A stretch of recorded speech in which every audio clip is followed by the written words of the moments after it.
Well, our CBN News senior political analyst David Brody is with us now from Washington, D.C. And David, did anybody come through with a standout performance?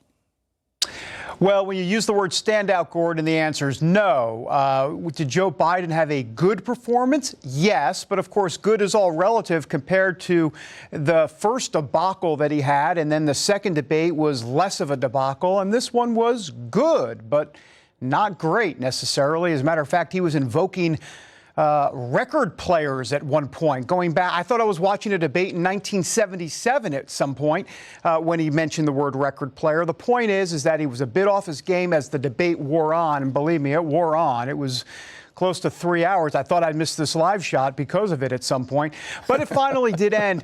Look, I got to tell you, Gordon, it's what Biden did well, though, was at the beginning with Elizabeth Warren and Bernie Sanders, painting them as extreme on this Medicare for all. I thought he scored some points there, and Elizabeth Warren couldn't answer the key question, or she didn't want to answer the key question, is middle class taxes going to go up? She said overall costs would go down. She never said middle-class taxes would not go up. I think that's going to be a tricky point for her going forward. Well, in the commentary the day after, she's sort of painted as the winner of it. Do you agree with that? That her stock is going up? She's going to overtake Bernie Sanders? Yeah, I think she is going to overtake Bernie Sanders. Once again, she had a good performance, but she's had a couple of good performances even before this. She's the serious school teacher who kind of has her act together. Now, a lot of critics will say it's a socialism act, but she at least has her act together, and she's able to kind of cloak all of this socialism talk in an American flag, kind of draped down Main Street. It's like an economic populism. With Bernie Sanders, the difference is with Bernie, hey, he's on a train to Leningrad somewhere in Russia. And so that's the difference. Bernie, an unavowed socialist. Elizabeth Warren, economic populism, Americana. It feels different. That's why she's rising, and Bernie isn't. How do you see this playing out? We've got a long way to go here before we come to a nominee. Do you have an odds-on winner at this point? Is it still going to be Biden?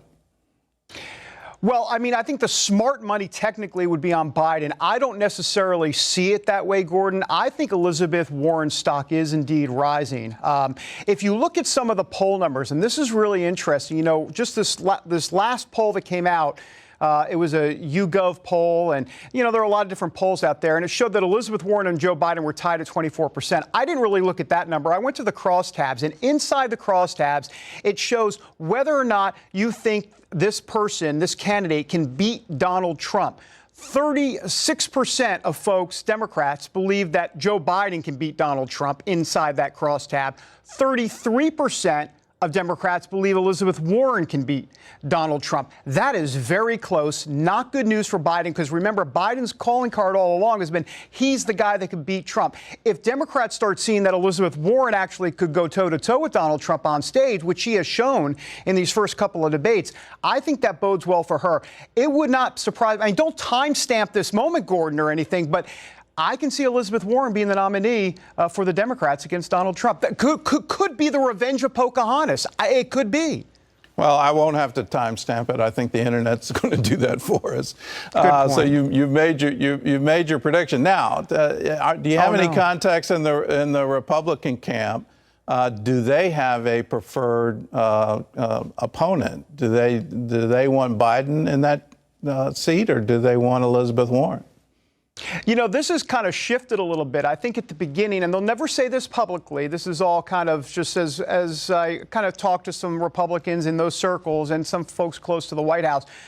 But look, at the beginning, they were concerned more about Biden, the whole rural, middle, blue-collar Democrat, that they were concerned about losing to Biden. Now it's shifted a little bit, and they are concerned a lot more about Elizabeth Warren. Why?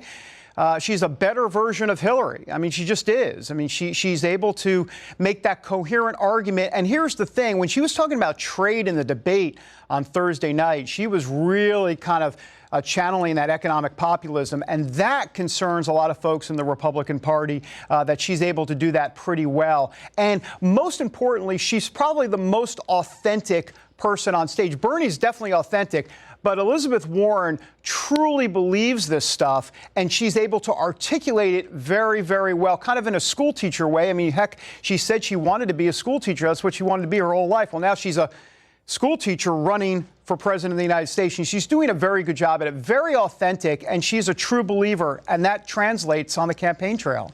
All right. Well, David, thanks for the analysis. And David Brody from Washington, D.C.